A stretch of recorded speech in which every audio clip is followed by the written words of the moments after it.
it comes to the relationship between Tesla's Elon Musk and the Ford Motor Company, and by association, many of Ford's executive team, well, there's very little love lost.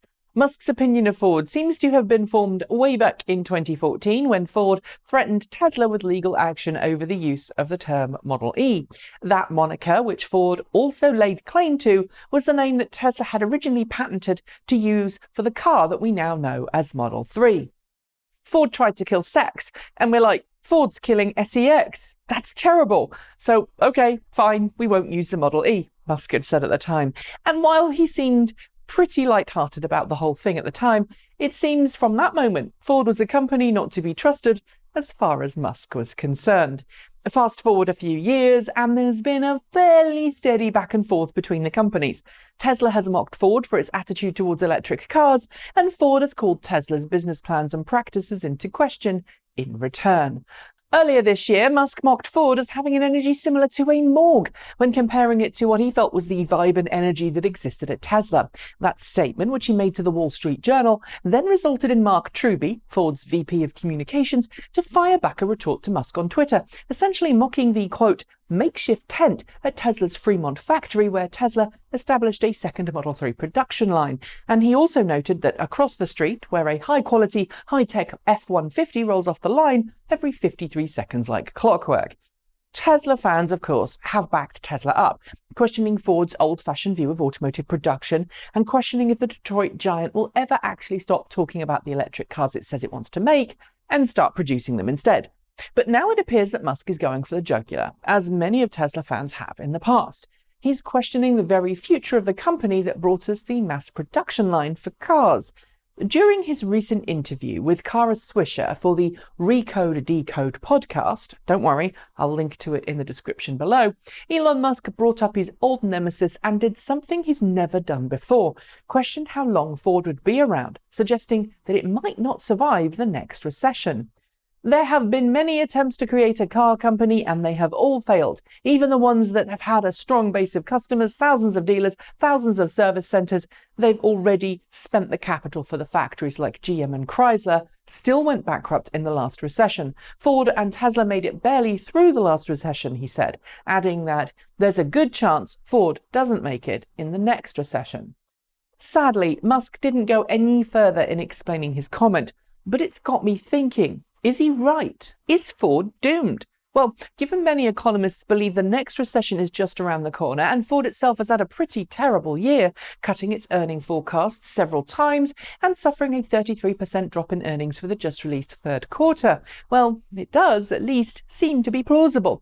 And Tesla's market cap is, in fact, nearly $20 billion more than Ford's, although we should also note that when it comes to volume of vehicles produced, cash on hand and revenue, Ford is dwarfing Tesla.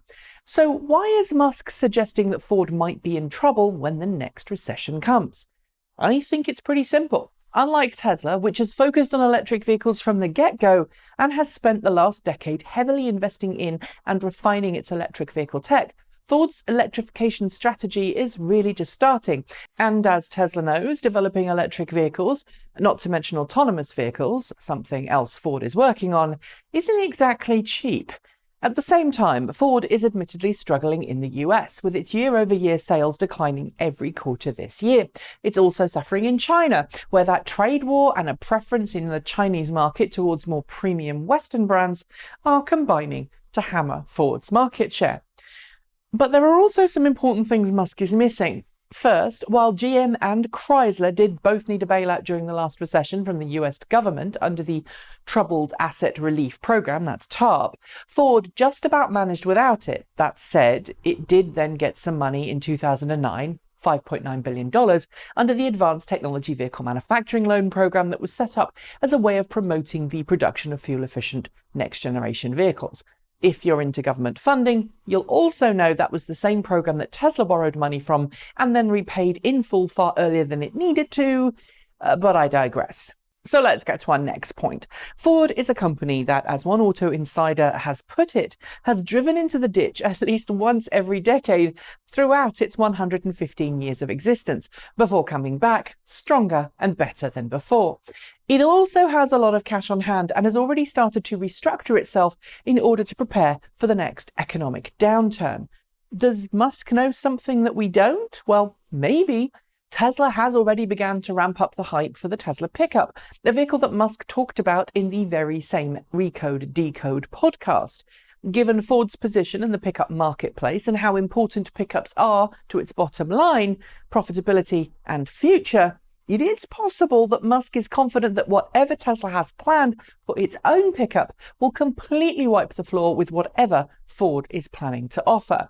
But it could also be something else, something a little more likely. Elon Musk doing what he does best, creating hype for Tesla's next big project. Although in this case, it's the next big project after the next big project after the next big project. Will Tesla outlive Ford? Will Ford use some of that massive cash on hand to help save itself and switch to electrics and autonomous vehicles instead? Or is the writing on the wall? Leave your thoughts in the comments below. Don't forget to give us a thumbs up or a thumbs down. And as always, don't forget to subscribe and hit that notification bell. As always, thanks to our Patreon supporters, without whom we'd never be able to produce as much content as we actually do. You can join them yourself at patreon.com/transport evolved. Thanks for watching. And as always, keep evolving.